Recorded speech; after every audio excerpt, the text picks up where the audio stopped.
démagogie. Moi, président de la République, qu'il démissionne. C'est de la poudre de perlimpinpin. Nous avons les moyens et la volonté de nous retrouver autour de valeurs et d'objectifs communs.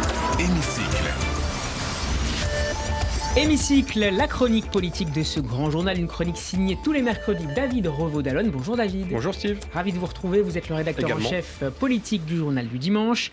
David, on l'a vu lundi à l'Assemblée nationale, le Rassemblement national a voté la motion de censure de la NUPES.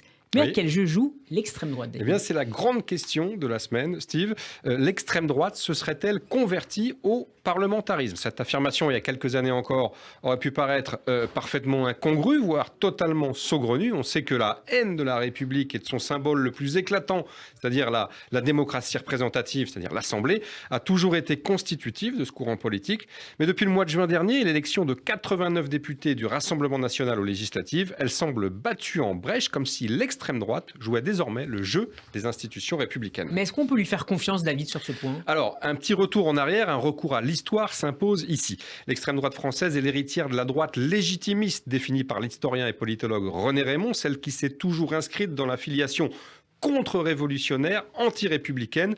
La gueuse, entre guillemets, c'est par ce surnom peu flatteur que les contre-révolutionnaires vendéens qualifiaient de la République dans les années qui ont suivi la Révolution française, expression reprise par les royalistes durant tout le 19e siècle, avant d'être transmise en héritage à la fin de ce siècle précisément, à l'extrême droite naissante. Ça, c'est l'histoire ancienne, non, David ? Eh ben, pas tant que ça, Steve, car certaines habitudes politiques ont la vie dure. Quelques décennies plus tard, dans les années 30, je vous le rappelle, c'est encore et toujours la démocratie représentative qui est la cible de l'extrême droite française, inspirée par les régimes fascistes et nazis à l'époque. Le 6 février 1934, c'est encore et toujours le Palais Bourbon, le siège de l'Assemblée, qui est la cible des émeutes organisées par les ligues d'extrême droite, au cri de voleurs et de traîtres adressés aux députés. Ils rêvent encore une fois d'abattre la République, ce que fera 6 ans plus tard Philippe Pétain, sous l'occupation, qui décrétera sa révolution nationale.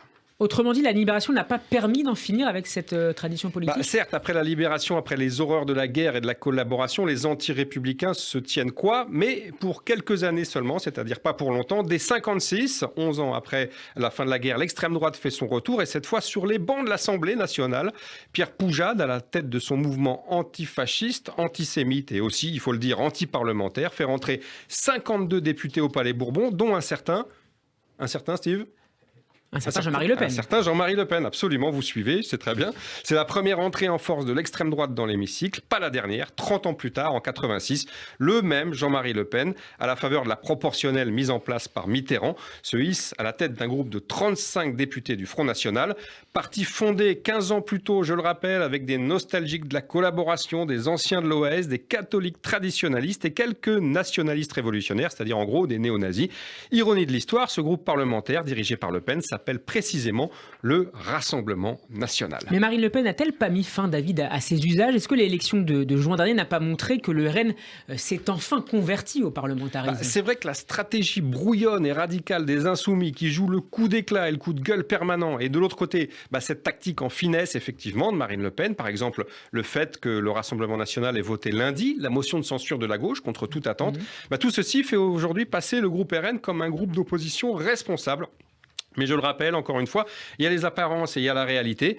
Je cite Philippe Ollivier, le beau-frère et le conseiller politique de Marine Le Pen, qui l'affirme ce matin même dans le Figaro, ouvrez les guillemets, « Quand vous avez un jeu favorable, si vous jouez correctement, vous gardez la main. J'ai le sentiment qu'on joue correctement, qu'on a compris le jeu des institutions, les mécanismes parlementaires, les changements de pied, les feintes, ça fait partie intégrante de la stratégie politique. » Fermez les guillemets, et j'ai envie d'ajouter donc y compris la ruse consistant à faire passer l'extrême droite pour convertir à la démocratie et au parlementarisme, alors que, j'espère l'avoir démontré dans cette chronique, l'histoire montre que ça a toujours été tout le contraire. Et c'est très bien fait. Un dernier mot, David, sur la course à la présidence au sein du RN. Comment vous analysez ces derniers jours de campagne ? Alors, c'est une campagne un petit peu en demi-teinte. On n'en voit pas beaucoup les manifestations, on voit assez peu les candidats. Et puis surtout, c'est une campagne qui semble très inégale, puisque Louis Alliot, qui est le challenger de Jordan Bardella, dauphin désigné quasi explicitement par Marine Le Pen, se plaint justement des conditions du match, en disant qu'il n'a pas accès aux médias et que le match est presque plié d'avance. Je rappelle que les adhérents qui, en ce moment, payent leurs cotisations pour rentrer comme militants militants du Rassemblement national reçoivent une petite carte. Et vous savez ce qu'il y a sur cette petite carte ? Non. Il y a la photo de Marine Le Pen qui tient la main de Jordan Bardella. Donc ça peut s'apparenter à une distorsion de concurrence, voire à un match, je le disais, joué d'avance. Je crois que, d'ailleurs, sans vouloir déflorer, vous recevrez quelqu'un bientôt sur cette antenne qui est partie prenante de ce match. Et c'est dimanche. Merci beaucoup David Raudel d'avoir été avec nous. Merci. Hémicycle à réécouter en podcast sur radioj.fr. Demain, c'est Laurent C qui nous rejoindra la semaine prochaine, David. Merci Steve.